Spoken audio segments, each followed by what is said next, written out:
Behind me we have the Whirlpool Quad Door refrigerator. Today we're going to be talking about the ice maker, the location of the power switch, and how to reset the ice maker. If you've verified that the power's on and you still haven't had ice in a 24-hour period, you may need to reset the ice maker. To do that, we're going to go ahead and power cycle it. We're going to turn it off for a few seconds, and then we'll turn it back on.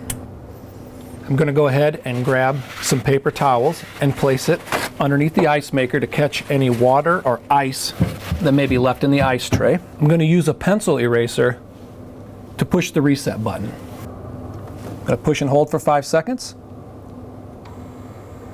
The unit is now in test mode. The bail arm will come down and go back up, and the ice maker will twist and dump ice.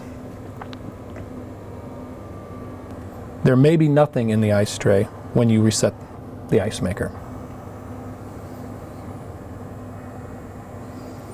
The ice maker will return to home position, or the ice tray will return to home position,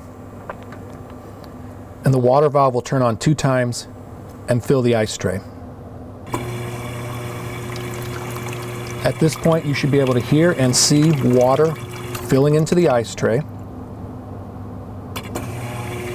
If you do not hear and see water filling the ice tray, check the water valve and make sure the refrigerator has water.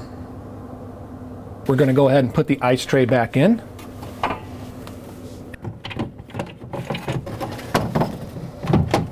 If you perform these steps after 24 hours, you still don't have ice, call and schedule service.